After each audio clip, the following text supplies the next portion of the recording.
temas que ajudam as pessoas a crescerem, ajudam as pessoas a terem mais conhecimento. É um programa que desmistifica, desmitifica e mostra o outro lado da moeda sem interferir na sua crença, nas suas questões de fé. Nós estamos aqui, sempre reiteramos isso, porque consideramos uma conquista que só nós sabemos o quão é difícil você manter um programa de televisão no ar sem nenhum tipo de apoio publicitário. E nós estamos aqui já há 4 anos, esperamos ficar pelo tempo que tiver que ser necessários. Então, isso é muito bom, muito gratificante e nós estamos levando informações, os telefonemas que nós recebemos depois, os e-mails, as pessoas que nos abordam na rua fazem com que nós nos sintamos gratificados por aquilo que a gente tem procurado levar, tipo de boa informação, saindo da mesmice e levando coisas boas para você. Bem, a semana passada tinha tanta coisa para falar e acabei esquecendo de divulgar o livro de um colega nosso, Walter Cardoso Júnior, que graciosamente nos ofertou 2 exemplares aqui. Emberê, se você puder dar um close aqui nele, chama-se Pensamentos e Provérbios, momentos de sabedoria para nutrir nossas reflexões.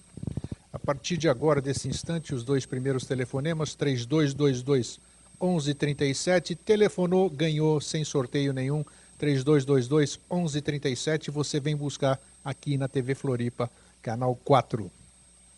Pois bem, aquele cordial abraço de toda semana que nós enviamos aos nossos telespectadores.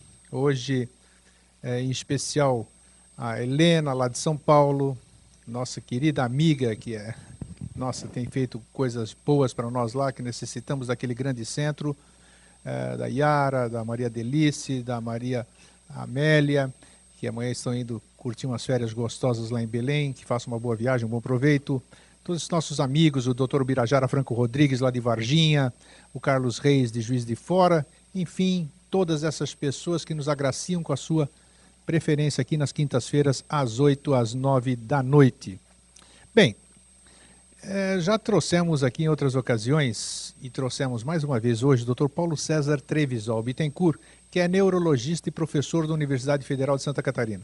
Para mim é sempre uma honra trazê-lo, porque além do conhecimento profundo que ele tem, é um profissional daqueles que tem, como eu posso dizer para usar o termo correto, assume aquilo que pensa, fala o que acha que tem que falar, não tem uma palavra feia, mas não tem coisa melhor para colocar, não tem rabo preso com ninguém, e tudo que ele nos traz é isento de qualquer outro resquício, assim vamos dizer, de uma mágoa qualquer, nada. Ele presta serviços para a comunidade há muito tempo, principalmente na área dele, especializado em neurologia, e é um prazer ter você de novo aqui, doutor Paulo. Boa noite. Grego, boa noite. Você sempre é muito generoso assim com a minha pessoa, e de maneira que é sempre prazeroso para mim estar aqui no seu programa, para discutir assuntos neurológicos ou não. Isso aqui, e o gozado aqui que do Dr. Paulo está aqui para confirmar, né? Ele tinha uma aversão a essa maquininha aqui, né? Que hoje você já está meio mais íntimo dela, não é isso? Eu acho que é o hábito, o hábito. Com o hábito você acaba perdendo o temor por esse canhão apontado aí em direção à sua cabeça. Isso. Então hoje o tema que nós escolhemos hoje, claro, que um neurologista eu tenho que abordar assunto neurológico. Todo mundo sabe o que é uma cuca legal, uma cabeça boa, isso quanto mais, nós sabemos. Mas a partir do momento que já tratamos aqui de epilepsia, já tratamos de qual foi outro tema que nós falamos? Do mal de Alzheimer, falamos do uso abusivo de medicamentos, já falamos do hospital, que o Dr. Paulo traz notícias hoje também. Mas é sempre bom e é muito vasto o nosso... Pode guardar aqui, Fernando, por favor? O nosso volume de temas. E hoje nós vamos falar sobre os distúrbios da mente realmente, a demência. Nós precisamos mostrar para você quais são os sinais anormais que fazem com que lhe seja necessário procurar uma ajuda médica para que você possa minimizar o seu problema ou de algum familiar seu querido. Então, doutor Paulo, o que é uma mente sã e o que é uma mente doente? Bom, eu acho que é mais fácil eu explicar para ti como caracterizar uma mente que está em declínio. Pois não. Haja vista que nos dias de hoje, esse é um problema que assola grande parte da população mundial. Em particular aqui no nosso país, onde a despeito de desgoverno crônico, a população está envelhecendo. Então, ao natural surgem problemas de funcionamento da mente. Agora, como a gente identifica o indivíduo que está com transtornos no funcionamento dela? A primeira coisa que seria recomendável a um médico é a boa educação. Através de um bom dia, boa tarde, vamos conversar sobre seu problema, você já começa a perceber qual o grau de dificuldade que a pessoa está tendo com a sua mente. Fora isso, durante esse contato inicial, você pode fazer uma série de testes extremamente simples. Qualquer pessoa que nos vê poderia praticar.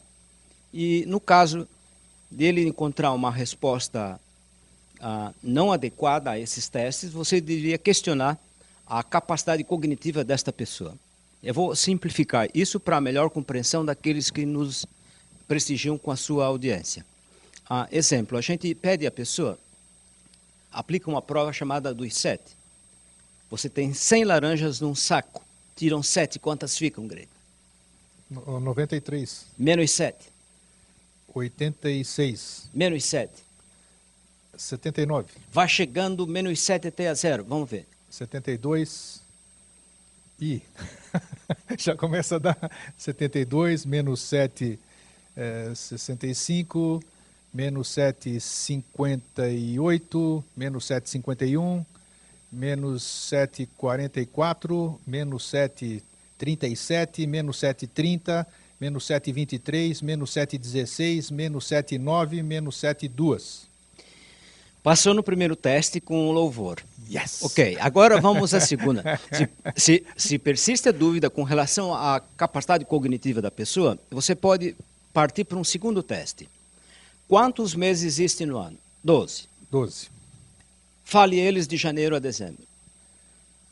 Janeiro, fevereiro, março, abril, maio, junho, julho, agosto, setembro, outubro, novembro, dezembro. Nota 10. Faça o caminho inverso agora. Dezembro, novembro, outubro, setembro, agosto, julho, junho, maio, abril, março, fevereiro, janeiro. Nota 10 novamente. Mas você percebeu que há a maior dificuldade de fazer o caminho reverso. Não tenha dúvida disso, é mais dificultoso. Uma pessoa que está com dificuldade cognitiva, ela terá extrema dificuldade de fazer esse caminho reverso. Se persiste alguma dúvida com relação ao funcionamento desta pessoa... Você faz esses testes mesmo? Esses são testes sim. que eles podem adotar? Alguém pode fazer isso em casa e perceber isso? Isso é rotina em um consultório médico de neurologia. Muito bom saber isso. Tá.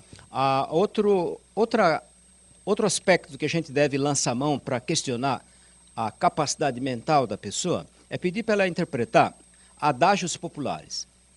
Você não pode perguntar a uma pessoa que vive em nossa sociedade sobre um provérbio chinês que ela não tem notícia. Claro. Então, pergunte a algum provérbio que ela teve notícia, teve contato na sua infância e peça a ela interpretá-lo. Vou te dar um exemplo. Os espanhóis dizem que esse adágio lhes pertence, os açorianos, por sua vez, dizem que pertence a eles. Assim, o que significa a expressão honra e proveito não cabem em um mesmo balaio? Eu não faço a mínima ideia. Mas você deveria dizer para mim que honra e lucro excessivo não combinam bem. Sim. Foi exatamente isso que os açorianos de outrora bolaram quando exprimiram este provérbio. Talvez esse tenha sido complexo, mais fácil seria pedir à pessoa, ei, água mole em pedra dura, isso, tanto bate pensado, até que fura. O que significa isso? A persistência. Seja perseverante. Então, a pessoa, quando interrogada, deve responder dessa forma. Isso significa que a gente deve ser perseverante na vida. Por fim, se você não está contente com a performance da pessoa que você está examinando, pergunte a ela um adágio que é de natureza, é de origem inglesa, mas eu acho que até é universal. A fome é o melhor aperitivo. Qual o significado dessa expressão? Ele deve lhe responder: se eu estiver com fome, eu vou comer qualquer coisa. Se eu não estiver com fome, não adianta vir com caviar ou comida de lord inglês que eu não vou aceitar. Sim. Então, quando a pessoa se sai bem nessas perguntas, significa que ela tem básicas, raciocínio. significa que ela tem plena consciência de si e das coisas que cercam, e além disso significa que ela tem uma boa função cognitiva. Certamente essa pessoa não dá sobre nenhum risco de demência. Certo. Por outro lado, se a pessoa claudica nesses testes, então dá margem à dúvida da família sobre seu funcionamento mental. Mas a demência tem escalas, né? Ela deve iniciar em algum grau e ela é progressiva, a demência ou não? Depende do tipo, Grego. Aliás, todos os sintomas que afetam seres vivos, você pode classificá-los todos, eles sem exceção, em forma leve, moderada e severa. A forma leve, eu posso exemplificar com o exemplo do ex-presidente norte-americano Ronald Reagan, quando visitou o Brasil. Sim. Em que ele estava fazendo uma bela confusão e quando chegou no aeroporto de Brasília, ele disse uma frase que ficou famosa: eu estou muito feliz de estar aqui na Bolívia. No dia seguinte, um jornal espirituoso, se não me falha a memória, o Correio Brasiliense, saiu-se com essa manchete: bem-vindo à Bolívia, o presidente do Canadá. Mas ele já apresentava, então, no exercício do poder, sintomas de demência. Isso representa o que em termos práticos? Representa que esse rótulo pesado que se emprega nos dias de hoje, doença de Alzheimer, é isso às vezes ele não é tão grave quanto se apregoa. Às vezes pessoas com Alzheimer podem exercer funções sociais, políticas e com a mais alta dignidade. Este senhor que eu referi há pouco, ele por 2 vezes foi presidente da maior nação do planeta. Sim. Apesar de ter o problema. Então, Alzheimer é a forma mais frequente de demência. Por que se chama Alzheimer? Por causa de um médico alemão que tinha esse nome, que em 1912 deu uma descrição muito minuciosa desta demência, que ele chamou originalmente de demência pré-senil. Aquela forma de deterioração mental que surge, então, entre os 60 a 70 anos de idade. Alzheimer é 60 ou 70? Entre 60 e 70. Tem Alzheimer com mais cedo ou não? Você já pegou algum caso? Existem formas mais raras que extrapolam. Ou aparecem antes dessa faixa etária, ou vão aparecer depois dessa faixa etária. Perfeito. Quando aparecem depois dessa faixa etária e tem as mesmas alterações que se vê na original doença de Alzheimer, a gente chama de demência senil tipo Alzheimer. Alzheimer, em outras palavras, é a atrofia da córtex cerebral. Sim. O cérebro vai atrofiando e não se tem uma causa ainda para este mal. Existem várias ideias, várias propostas, e você sabe muito bem, quando se tem várias propostas para explicar o mesmo fenômeno, provavelmente nenhuma delas é correta. É verdade. A segunda causa mais prevalente de demência, aí os médicos já podem intervir, que é a demência causada por múltiplos infartos cerebrais. Fala um pouquinho sobre isso. O que eu posso considerar um infarto cerebral? Um AVC é um infarto cerebral? O povo, eu acho que tem uma expressão bem mais apropriada do que AVC para definir esse transtorno. O povo define isso como derrame. Derrame, sim. Sim. E está mais perto da definição inglesa, stroke. Paulo, aproveitando, doutor Paulo, o que é um derrame? É um infarto de uma área do cérebro. E é em decorrência Ele pode ser pequeno. É em decorrência de um entupimento de alguma veia do cérebro, é isso? É a mesma coisa que acontece no coração? Podemos considerar o mesmo processo ou não? Você pode considerar, grosso modo, sim. Todo infarto cerebral, a maioria deles é proveniente do entupimento de uma artéria. Qual o fenômeno que está por trás? Perfeito. A maioria parte das vezes é trombose. Trombose. Trombose de uma artéria. A segunda causa é embolia. Um êmbolo, um coágulo de sangue que vai e entope uma artéria cerebral. Mas a causa mais comum é trombose. Como se faz trombose? Se faz trombose quando você vive bastante. Quanto mais você vive, maior a chance de você desenvolver trombose. Quanto mais pressão alta você tem, maior a chance de você desenvolver trombose. Quanto mais descontrolado for o seu diabetes, maior a chance de você desenvolver trombose. Então, esses fatores de risco, hipertensão arterial e diabetes, são os grandes vilões da doença vascular obstrutiva, seja ela cerebral ou em outro órgão qualquer. Quando ela se instala no cérebro, então provoca infartos e infartos, e o indivíduo daqui a pouco percebe que gradualmente a sua capacidade mental foi minguando e não está mais a mesma pessoa que era outra hora. Deixa eu te perguntar, eu já conversei com você sobre uma paciente sua que mora onde eu moro, e curiosamente, eu conversando com ela, me causou surpresa quando ela me disse que teve 9 derrames. Sim, a esta condição a gente chama múltiplos infartos cerebrais. E ela está praticamente íntegra. É um caso à parte? Como é que é isso aqui, doutor Paulo? A grego depende da área cerebral infartada. Se a área cerebral infartada não for uma área importante para o funcionamento da cognição, então esses derrames passam despercebidos, até pela própria pessoa. Impressionante. Quando eles acontecem em áreas que nós chamamos de eloquentes, aí a manifestação fica bastante visível para a pessoa e para qualquer médico. Fica muito fácil identificar. E tem caráter de irreversibilidade, né? Esse negócio de que dizem que o neurônio neurônio nunca morre, quer dizer, continuam nascendo novos neurônios. Qual é a... Não, desculpe discordar. Existe um fenômeno chamado neuroplasticidade. Sim. Então, não é raro você ver vítimas de pequenos derrames, ou um ou outro derrame, e as áreas circunjacentes àquela área infartada substituírem aquela que se foi. Esse fenômeno chama-se neuroplasticidade. Osmar Santos, por exemplo, que ele teve o acidente, perdeu massa encefálica. Sim, e parece que o cérebro dele descobriu outros caminhos para fazer ele... É mais ou menos isso, Grego. Incrível isso. Através de treinamento apropriado, a pessoa começa a descobrir o potencial de todo o cérebro. Aquele poeta baiano, inteligentíssimo, foi muito correto quando ele afirmou que a gente não usa nem 10% do nosso potencial cerebral. Eu me refiro a Raul Seixas. Sim. Tu vê que a gente nasce com uma fábula de mais ou menos 15 bilhões. De neurônios. 15 bilhões de neurônios. Se você perder alguns deles, com certeza você não vai sentir grande falta. Agora, depende da função exercida pelos mesmos. Se forem neurônios fundamentais para o funcionamento do seu cérebro, você vai acusar. Agora, se forem neurônios que não têm a importância para a função mental, então eles passam despercebidos. E ao longo da vida nós vamos perdendo neurônios. Ao longo da vida a gente vai perdendo a vitalidade. Sim. Então isso não se refere somente a cérebro, e sim a qualquer órgão do corpo humano. Ou esse é um processo fisiológico de envelhecimento. Então não existe a juventude pela eternidade. A longa vida cobra um tributo. Então é natural que, com o passar do tempo, nosso cérebro fica um pouco mais lento. É comum as pessoas de 40 anos de idade dizerem: minha memória está ruim. Não, a memória dela está adequada àquela carga pesada que o seu cérebro está carregando.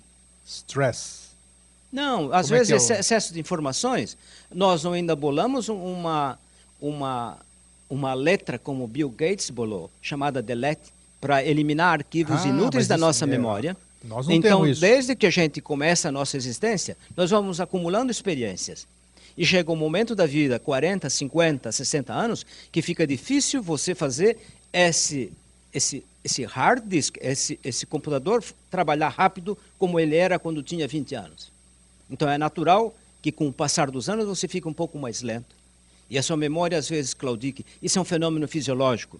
Como é fisiológico você ir numa bela de uma noitada e na noite seguinte você esqueceu o que você fez. Isso às vezes é bom, esquecer o que você fez na noite anterior. Com certeza, né? Mas o esquecimento pós uma festa generosa, isso é absolutamente normal.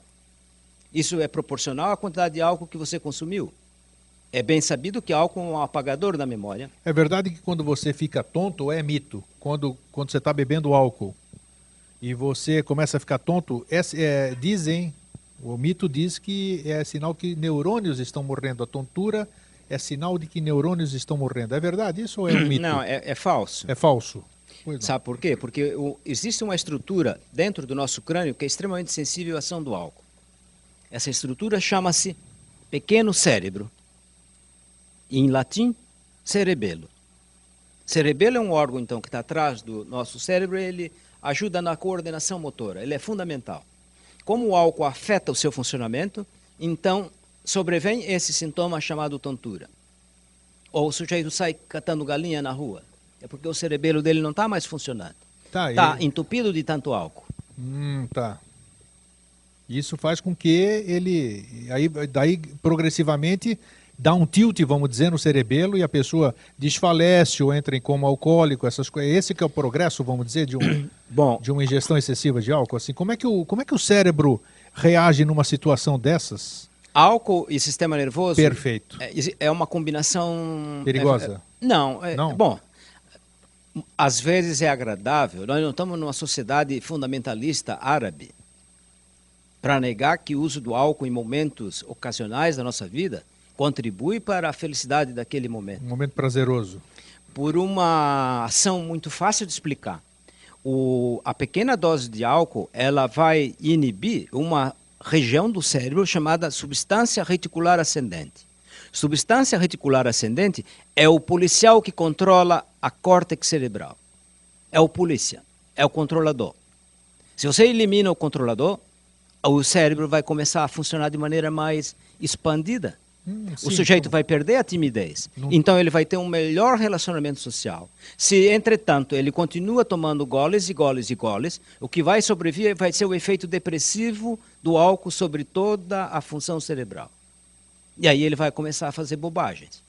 O cerebelo não vai funcionar mais de maneira adequada, ele vai estar exposto a acidentes de trânsito.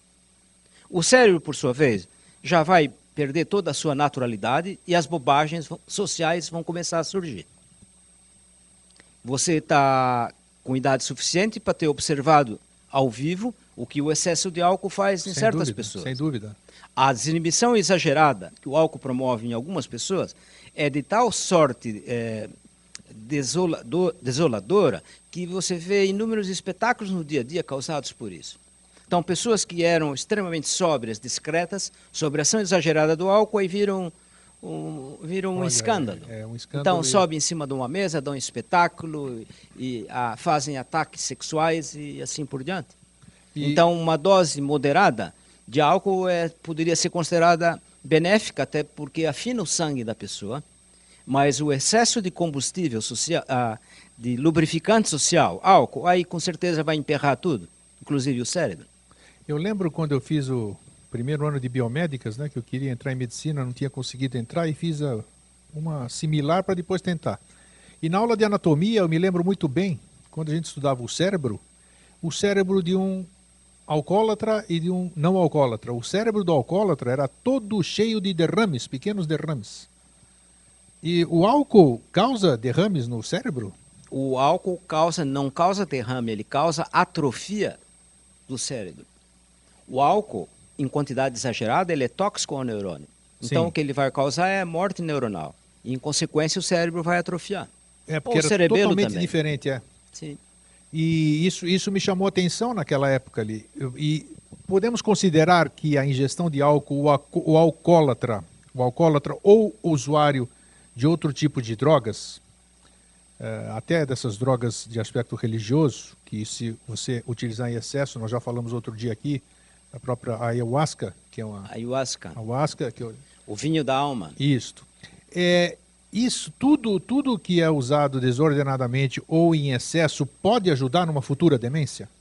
Com certeza. Olha, veja só, o excesso de drogas, sejam elas legais ou ilegais, é causa de demência. É causa de demência. Claro, o enfoque policial é em cima das drogas ilícitas, como crack, cocaína,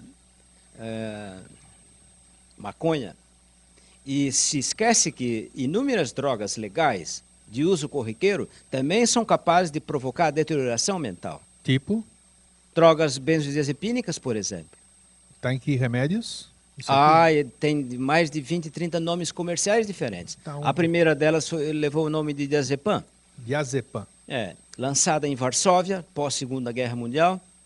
Na sequência foi comprada pela multinacional Roche. E com o nome de Valium se difundiu pelo mundo inteiro. Valium, tá. Sim. Então, o uso abusivo desse tipo de substância vai causar uma deterioração progressiva da memória da pessoa. Você está falando de uma coisa que tem muitas pessoas que precisam, por isso que existe a indústria farmacêutica, estão falando na boa coisa dela, né? E alguns remédios que acabam com ansiedade, que ajudam a dormir, tudo isso aqui. Mas as pessoas, com o tempo, elas acabam... Bom, o maior exemplo do que eu quero dizer foi Michael Jackson, recentemente aqui. Ah, bem lembrado. Essa até veio aqui. Como acabar com essa dependência? É uma dependência, Dr. Paulo, química ou ela é mais psicológica? Fala um pouquinho sobre isso e vamos até usar o que aconteceu com o Michael Jackson. O cantor Michael Jackson, ele foi morto por uso abusivo de drogas legais. Não há nenhuma dúvida a respeito disso. Que ele precisava de altas doses para dormir, né? Porque ele sofria de insônia, me parece. Eu acho que pela vida atormentada que esse indivíduo levou desde a infância, então ele devia ser usuário de diversas drogas para acalmar seus tormentos. E ele tinha diversos médicos. Aliás, eu acho errôneo chamar essa gente de médico, né? Médico, porque na verdade eles faziam uma espécie de tráfico entre a farmácia, uma ponte entre a farmácia e o usuário. E pecaram por usar de maneira excessiva substâncias altamente tóxicas que o levaram à morte. Então, esses colegas em nada diferem da figura do traficante vulgar que se vê na rua. Eles é que propiciavam o acesso fácil a essas drogas. Tanto é que o médico está sendo acusado de assassinato, né? Mas as pessoas que acabam, por exemplo, eu conheço muita gente que precisou por depressão. Depressão leva a demência ou não? Muito curiosa a tua observação. Depressão grave é um diagnóstico diferencial de demência, porque ela leva a um apagamento das funções cognitivas da pessoa. Eu acho que é o distúrbio da moda, a depressão. A falta do interesse, a falta do interesse assim pelas coisas da sua vida. Se isso for circunstancial, provocado, por exemplo, por um falecimento de uma pessoa querida, pela perda do emprego que você muito prezava, isso é absolutamente normal. O indivíduo tende a recuperar plena capacidade após um período de luto variável. Entretanto, quando ele se mantém na sua melancolia, sem a mínima vontade de fazer qualquer coisa nessa vida, então o seu comportamento vai mimetizar a original demência. Então, um cuidado que a gente tem que ter sempre. Isso é não importante. Confundir uma pessoa deprimida, gravemente deprimida, de uma pessoa que está demenciando. Como discernir isso? Como perceber isso numa pessoa para inclusive você poder ajudar uma pessoa assim? Através de informações. Informações são cruciais. Informações de familiares e o seu próprio exame. O exame clínico vai apontar em direção a causa correta do declínio cognitivo que essa pessoa está apresentando. Se ela está apresentando uma forma de demência ou se está gravemente deprimida e essa grave depressão está mimetizando demência.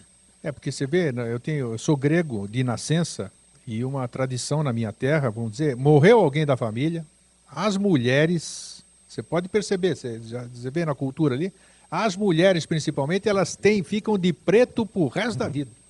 Então é uma forma de cultuar isso e elas choram, elas se reúnem e fica aquela saudade.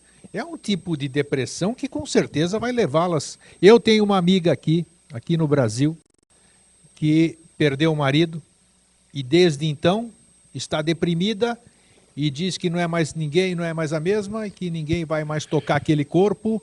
E eu disse, puxa, a vida continua. Essa pessoa, esse teu companheiro, se existir alguma coisa do lado de lá, ele vai querer mais é que você viva, ele vai querer, como é que se diz? Vai querer perenizar esses momentos que vocês viveram junto e não esse teu estado hoje depressivo. Então como? Não, Grego, nós estamos comentando sobre preceitos culturais que são milenares. Exato. Esse fenômeno não é exclusivo da sociedade grega. Entre açorianos é extremamente comum você ver a senhora de preto. Aqui também? Sim, e usando um véu. Isso é uma cena comum na minha infância. Eu cresci entre gente de origem italiana, minha mãe é de origem italiana. Sim. E era extremamente comum as pessoas usarem lenço preto por meses, anos a fio. E algumas diziam aquilo que você disse. Casamento é um só. Eu casei com um. E se ele se foi, tchau. Mas menos mal esta atitude do que aquilo que se vê em alguns estados da Índia. Quando o homem morre, a mulher tem que ser sapecada junto com ele. Né? Então, as duas atitudes são condenáveis porque a vida continua. Mas como lutar contra um preceito cultural milenar? Como você vai mudar isso? Você tem que ser persistente e, através da educação, fazer ver essa pessoa que a dor da sua alma não pode durar para a eternidade, que a vida continua apesar da perda de um ente querido e que é bastante provável, ou diria possível, que ela encontre uma pessoa também tão legal quanto esse que se foi e possa ser um bom parceiro, um bom cúmplice para ela ao longo da vida. Tá, você trabalha no serviço público também, no Serviço Sim. Público de Saúde. Você disse que atende pelo SUS. O nosso SUS, vamos falar de Santa Catarina e vamos falar de Brasil, que você conhece, porque você é um homem de cultura ampla e de mente aberta. Como está esse aspecto? Que a gente sabe, a gente precisa de um ortopedista, tem, com dificuldade, mas tem. Clínico geral a gente acha de monte, cardiologista de monte, pneumologista, todas as especialidades nós achamos de monte. E nesse aspecto, como as pessoas, vamos começar por aqui, você pode me dar um nível geral de Brasil. As pessoas que têm problemas, dos que nós estamos acabando de citar aqui, tipo Alzheimer, tipo o próprio início da demência, tipo depressão, que é a doença da moda. É impressionante o que tem de pessoas depressivas, e a gente até costuma usar muito, né? Nós mesmos fomentamos isso. Puxa, ele está depressivo, você está com uma cara depressiva. Então, nós mesmos, sem querer, nós fomentamos isso. Qual é o caminho? Ou então essas pessoas têm condição ou têm atendimento adequado aqui no nosso estado e no nosso país? Olha, vamos por partes. Em primeiro lugar, eu acho, e estou convicto disso, que o diagnóstico de depressão na sociedade brasileira está tremendamente inflacionado, por interesse da indústria farmacêutica. Pode ser. Você você não pode confundir tédio, melancolia ocasional, com original depressão.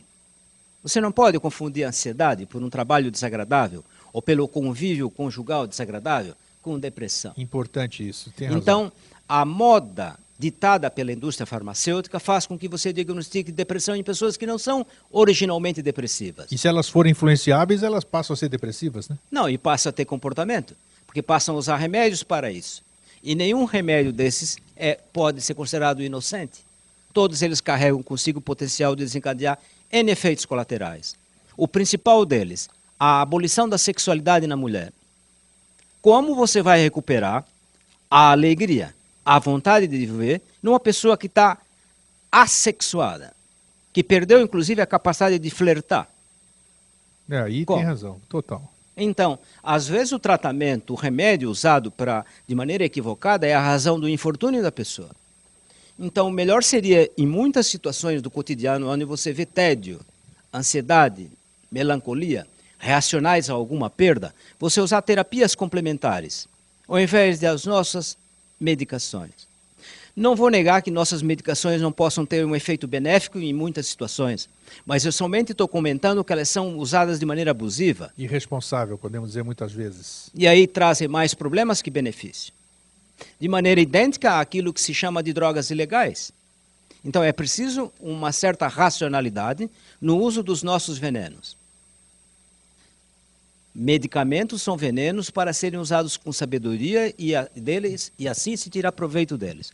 Quando não há sabedoria no uso de nossos venenos, não está havendo nenhuma sabedoria. Pelo contrário, você vai promover desgraça ao invés de bem-estar. Voltando ao comentário inicial que você fez sobre o SUS. Isso. O Sistema Único de Saúde brasileiro, na teoria, é perfeito, é o melhor do mundo. Não há, na teoria, outro sistema que se aproxima ao nosso. Entretanto, na prática, você vê defeitos extremamente censuráveis. Desde cobranças por fora, desde indivíduos dizendo, a minha agenda pelo sistema público está super lotada, somente posso lhe atender se for particular e só posso fazer essa cirurgia se você me oferecer um complemento. Enfim, a imprensa está mostrando no dia a dia a parte obscura do sistema público de saúde. Todavia, isso eu lhe digo com a franqueza da minha alma, se você compara o SUS aqui de Santa Catarina ao SUS da Inglaterra, onde eu trabalhei durante 1 ano e meio, esse nosso SUS aqui é superior ao inglês. Puxa, bacana. As pessoas têm maior facilidade de ter acesso a médicos, a procedimentos complementares diversos, muito mais facilidades aqui do que lá. Até ouso dizer que há um uso exagerado de tecnologia, de exames complementares aqui, muito mais do que na sociedade inglesa. Então, cabe também, além de um uso racional das nossas medicações, um uso racional da nossa tecnologia complementar. Na maior parte das vezes a pessoa esquece, eu me refiro ao profissional da área médica, que o grande exame é o exame clínico. É o dizer, bom dia, boa tarde, como vai? Qual o seu problema? No que posso lhe ajudar? Atenção ao paciente, né? Além da atenção, proceder um real exame clínico. Hoje em dia, existe uma prática altamente censurável, que é Cabeça quase baixa, nem pergunta o nome do distinto, da distinta, e diz, ei, vá fazer essa tomografia, vá fazer essa ressonância magnética, e depois vá fazer você volta isso aqui e marca e retorno. venha mais tarde aqui, venha daqui um mês, dois. É uma maneira fácil de se livrar. Mas esse tipo de profissional que tem esse tipo de prática, provavelmente não é um médico original, ele não merece a alcunha de médico. Ele é um economicista. Ele está misturando economia com medicina, ciências que são incompatíveis. Ou você pratica uma ou outra. As duas juntas, economicina, não cabem. Infelizmente é assim. Infelizmente, inclusive pelo aumento extraordinário de escolas médicas, né, de escola de medicina, que não existia no passado, no meu tempo, na sua, nós somos da mesma faixa etária, né? A gente sabia o nome das grandes faculdades do nosso tempo ali, era Santa Casa, a USP, lá de São Paulo e tudo isso aqui, o Rio Grande do Sul, a Federal do Rio de Janeiro. Hoje você tem faculdades que você nunca ouviu falar ali. E nada contra formar médicos, um país que ainda está carente de médicos. Sem dúvida. Mas absolutamente contra ao fato de formarem médicos sem o mínimo controle de qualidade. Eles estão fazendo aquele exame do CRM e não passa, 70% não passa. Tem um exame do CRM agora ou não? Como é que é? Existe uma facilitação para você criar a escola médica nesse país que eu até hoje me pergunto como pode ser tão fácil assim. De onde vem tanta facilidade? De onde? Com certeza nós precisamos de médicos. Existem áreas do país onde você não tem médicos. Eu vou lhe dar um exemplo onde estive recentemente. Vale do Jequitinhonha, Minas Gerais. Foi. Jalapão, Tocantins. Até cerca de 2, 3 anos, haviam médicos cubanos na área, que a despeito da dificuldade do idioma, prestavam um bom serviço àquela gente. Por pressão da nossa corporação, eles foram embora do Brasil. E entraram médicos brasileiros naquela área? Não foram nenhum. Então não seria mais sensato e decente deixar os colegas cubanos continuarem atuando na área? Sem sombra de dúvida. Mas aí são questões governamentais, vão fazer o quê? Mas eu acredito que nós vamos mudar. Na questão, Paulo, na questão da saúde, do médico da saúde mental que nós estamos falando. Em termos de Santa Catarina, você já esteve aqui, já falou, existe um projeto, que o projeto está em andamento, né, que provavelmente vai ser modelo para o nosso país e talvez para os nossos vizinhos, né, outros... Você sabe da nossa luta de transformar um leprosário num centro modelar de neurologia? Sim, já falamos aqui em alguns programas. Mas, desgraçadamente, a gente encontra obstáculos governamentais, especificamente na Secretaria Estadual da Saúde, que ela não entendeu ainda a magnitude social deste projeto, que é totalmente vinculado ao SUS e iria oferecer à população de Santa Catarina neurologia de qualidade, de vanguarda, sem ônus, porque o povo já paga imposto suficiente para obter, como retorno, um serviço médico de qualidade. Mas eu acho que nós chegamos lá. Você está caminhando bem, né? Você me deu as últimas notícias. Aqui na última vez que você veio, já esteve com o senhor governador, né? Já obtivemos do senhor governador um parecer favorável, mas desgraçadamente alguém na Secretaria da Saúde insiste em obstaculizar o progresso. Eu acho que é questão de tempo apenas. Tomara que você tenha razão. Temos que ser otimistas, temos que plasmar. Sempre. A perseverança, eu acho que é uma marca registrada, não só minha, como sua, enfim, de toda pessoa. Não tenha dúvida, nós somos idealistas de toda pessoa que luta por um mundo melhor. Não tenha dúvida, porque o mundo só pode ser melhor se nós ajudarmos a fazê-lo assim, né? Que nem o beija-flor no incêndio, cada um fazendo sua parte. Verdade. Como dizia um padre jesuíta, muito inteligente, Antônio Vieira, um dia me perguntaram assim, mas qual o sentido da vida? Aí me lembrei do padre Antônio Vieira. Ele dizia assim, a arte da vida, o sentido da vida, é semear. Às vezes pega, às vezes não, mas você tem que seguir semeando, a despeito do solo adverso às vezes.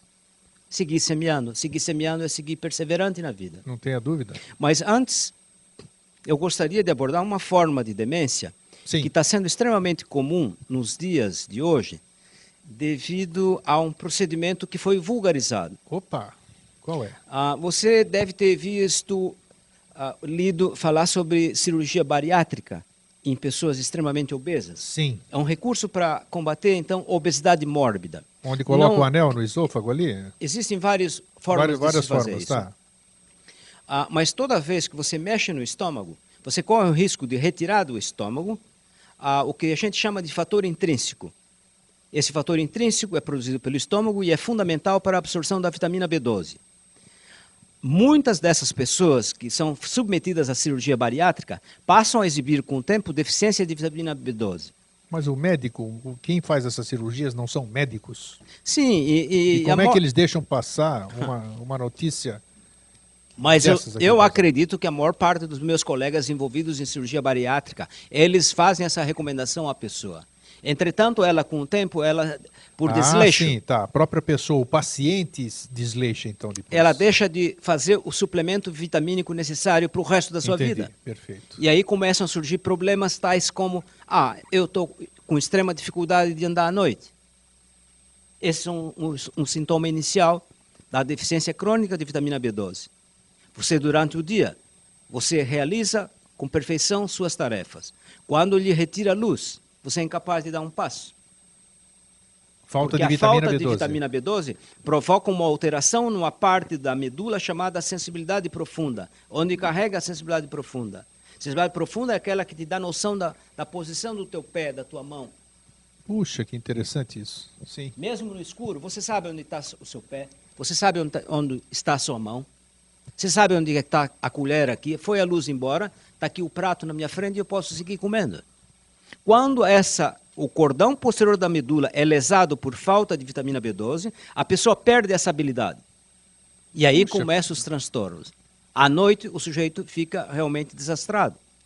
Então, esse é um sinal que a pessoa que foi submetida à cirurgia bariátrica, ela devia ficar atenta. A perda do tato. Perde sensibilidade mesmo? Sim, assim? porque é carregada. O tato é carregado por essa mesma via, cordão posterior da medula. Então, perde o tato, perde essas características da sensibilidade profunda. Onde é que eu estou? Agora à noite? Não sei onde é que está o meu pé. Se eu não sei onde é que está o meu pé, no escuro eu não vou conseguir andar. Então, essas pessoas estão expostas a acidentes em que período? Não durante o dia, mas durante a noite, na penumbra do dia. Aí começam a surgir as dificuldades motoras dela. Então, valeria a pena lembrar isso? Poxa, muito bem lembrado. Eu desconhecia totalmente isso aqui, esses sintomas de falta de vitamina B12. Isso é falta de vitamina B12? Com certeza. Uma causa curável de demência. Outra causa curável de demência é o que a gente chama de hematoma subdural crônico. Subdural crônico? É o indivíduo que sofre um acidente, sai bem do acidente e nos meses subsequentes começam os familiares a notar um lento declínio da capacidade mental dele. Sim. Aí alguém lembra, mas ele sofreu um acidente, ele bateu a cabeça. Esses você vai investigar, tem grande chance de ter esta condição, hematoma subdural crônico. E o tratamento é tão ridículo, tão fácil. É um furo no crânio e drena e no dia seguinte o sujeito está novinho em folha, como estava antes. Que vale a pena a gente falar isso aos seus espectadores, para atentarem essa possibilidade. Porque até a própria batida de cabeça, né? Não precisa ser um acidente de carro, por exemplo. Você bate a cabeça, tropeça, cai, bate a cabeça numa parede, por exemplo. Olha, diria até assim para ilustrar, porque hoje na nossa cidade está soprando um vento sul forte, né? Uma pessoa de bastante idade, basta ela ganhar uma lufada de vento sul forte na cabeça para desenvolver hematoma subdural crônico. Não acredito, que é isso? Isso é um evidente exagero, mas o que eu quero exemplificar com isso, que às vezes o trauma é tão mínimo que não é percebido pelo paciente nem por seus familiares. Caiu um pedacinho de telha na cabeça dele. Ele passou numa construção e caiu aquilo. Sei. Isso não ocasiona nenhum dano, só uma pequena machucadura. E tempos depois ele começou a deteriorar mentalmente. Esse hematoma é detectável através do quê? de uma... Há um método de investigação, tomografia, ou ressonância magnética. Só ressonância magnética, tomografia. Não, tomografia... O raio-x não. Não detecta. Não detecta. Não. Essa variedade exige tomografia ou ressonância magnética. O que você está falando é muito importante, que nós temos diversas mães assistindo também, né?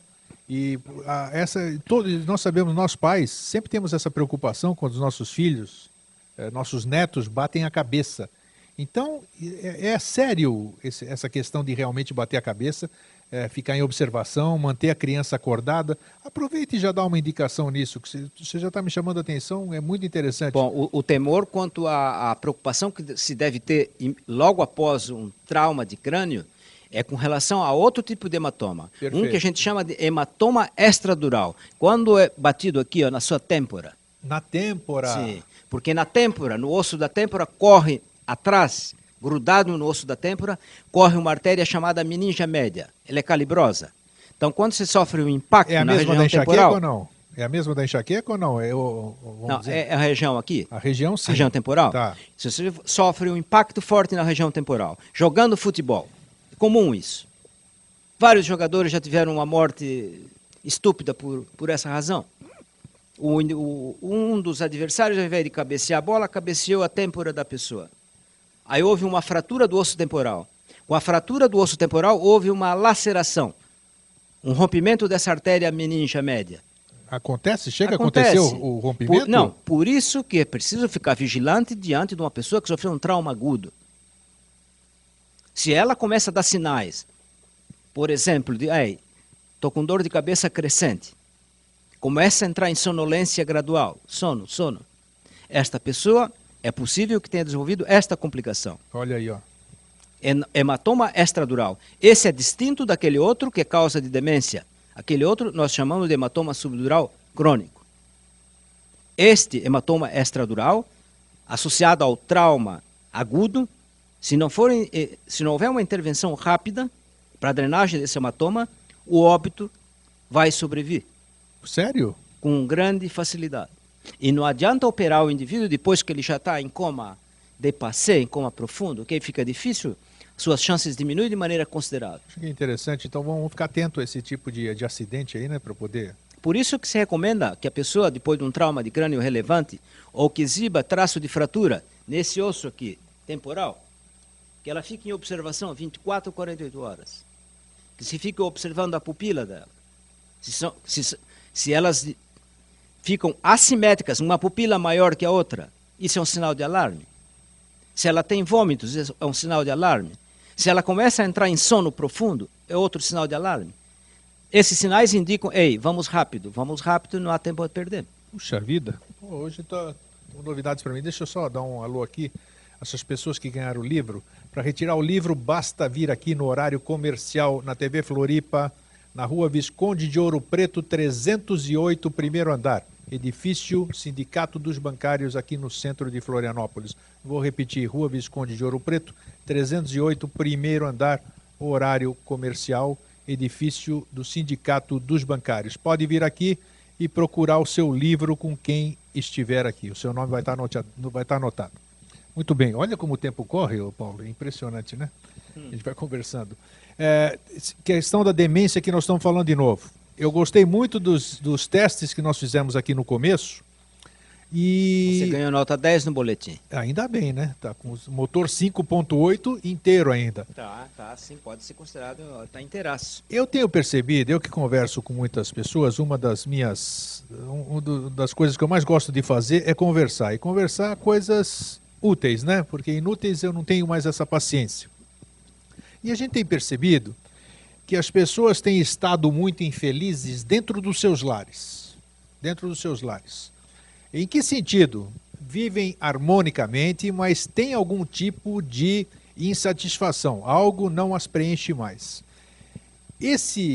Essa falta de coragem, ou até a própria aceitação dessa condição, com medo de magoar o parceiro ou de estragar a sua família, o que pode resultar?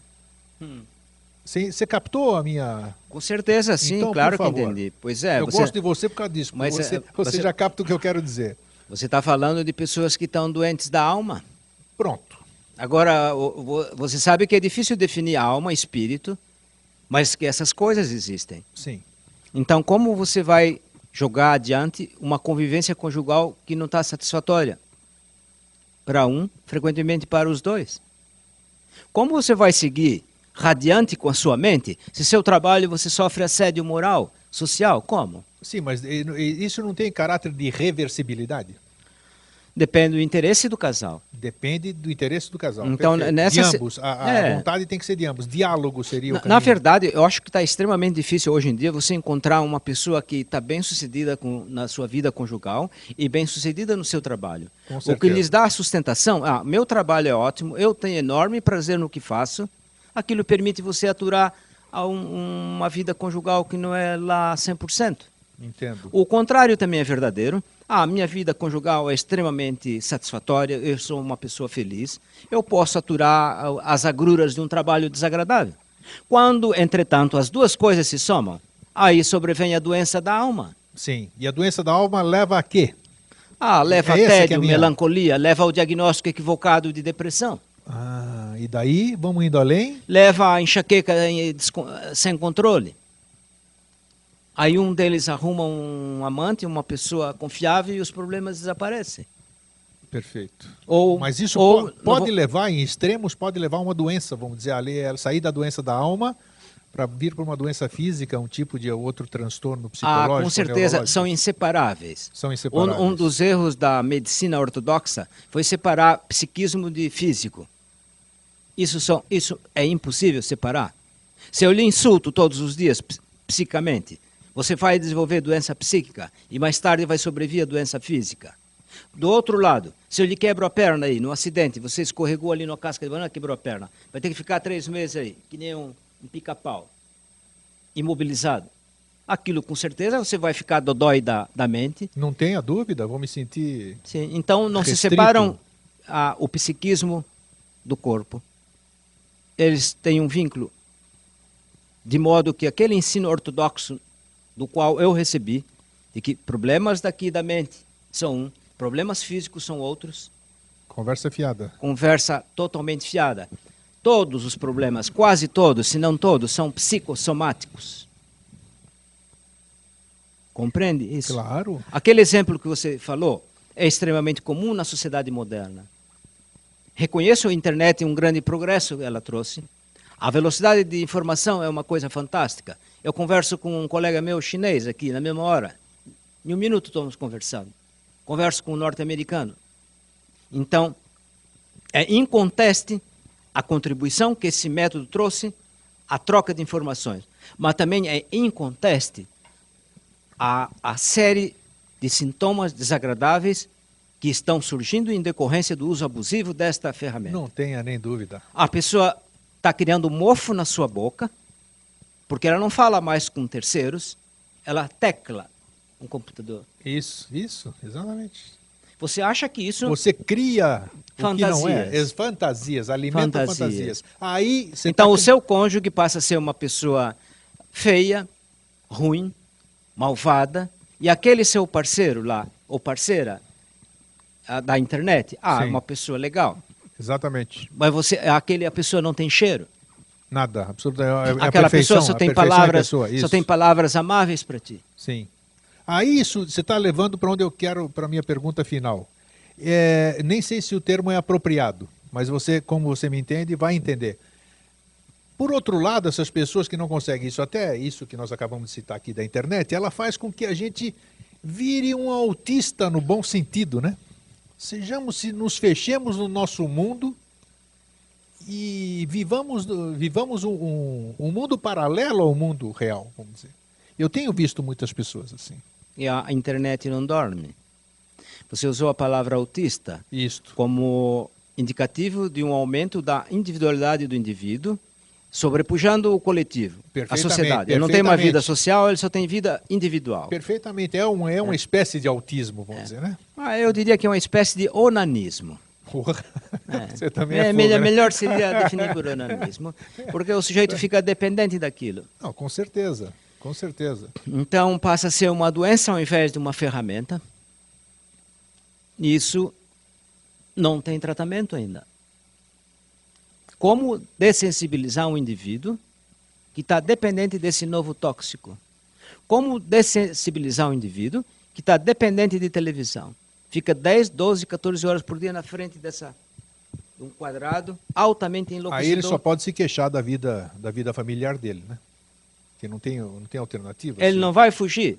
Ele não vai fugir da melancolia, trancado numa gaiola, num apartamento, e em frente a um monitor, 24 horas ao dia.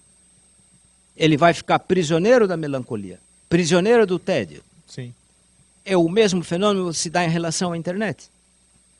Então parece que o grande antídoto contra a insatisfação pessoal seria você voltar a práticas de outrora.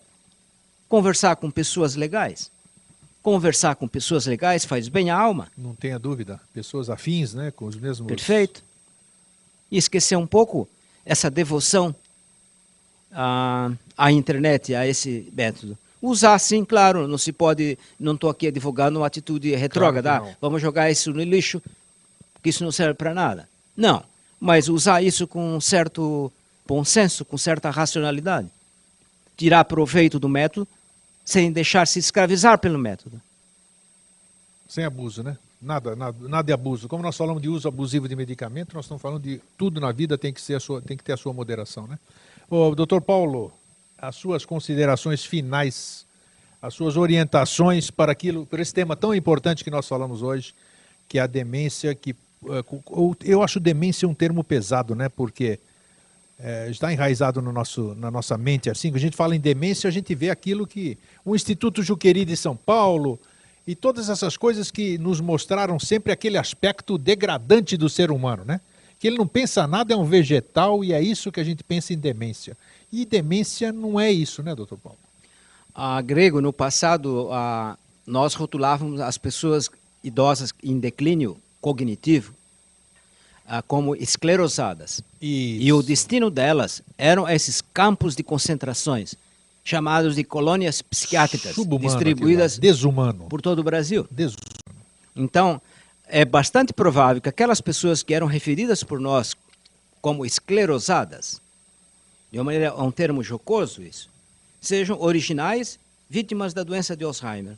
O Brasil era um país extremamente jovem, ele não sabia ainda reconhecer esta condição, mas hoje ela está aí, palpável. Sim. Então, é mais que chegada a hora das autoridades da área da saúde se derem conta da existência desse problema e criarem instituições adequadas para o atendimento dessas pessoas. Eu não concebo que uma colônia psiquiátrica, não importa se cosmetizada ou não, seja o local ideal para o tratamento de pessoas, de gente. Então, como não temos ainda ambientes apropriados para o diagnóstico e tratamento e acompanhamento dessas pessoas, urge que as autoridades sanitárias do Brasil pensem nisso e despertem para essa realidade. Esta realidade era europeia, mas agora virou brasileira também. Com certeza. E nós não temos estrutura para tal. Como atender essa avalanche de pessoas com transtornos neurológicos diversos que está surgindo a cada ano? Nós não temos. Os governos, não importa se estadual, até mesmo federal, não despertaram ainda para essa necessidade. Então, a minha fala final é no sentido de tentar sensibilizar as autoridades para a adoção de modelos que permitam que os médicos sensatos, decentes, que são em número muito grande em nosso estado, propiciem o melhor de si para essas pessoas. Não o caminho da desonra, da falta de civilidade, da perdição, representado pelo confinamento numa casa insalubre, numa colônia psiquiátrica. Com certeza. Não é esse o destino para essa gente. Eu tenho certeza, nós estamos caminhando bem, o seu projeto é muito bom, eu tenho confiança de que nós vamos chegar lá, e sempre tem que ter um início. O início parece que foi dado, apesar desse entrave na Secretaria Estadual de Saúde, né? Sim, eu tenho, é lá que está o... eu tenho certeza o entrave. que é questão de tempo. Eu sou otimista. Então, doutor Paulo, mais uma vez, muito obrigado pela sua presença, que sempre enriquece o programa Vida Inteligente.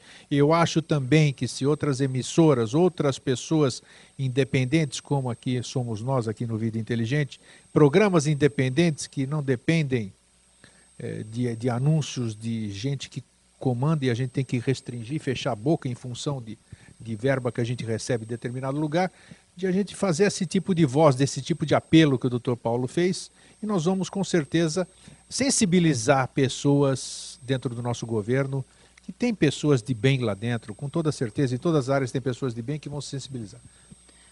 Grego, muito obrigado pelo convite e um abraço a todos os espectadores. Um grande abraço e até sempre. TV Floripa apresentou Vida Inteligente.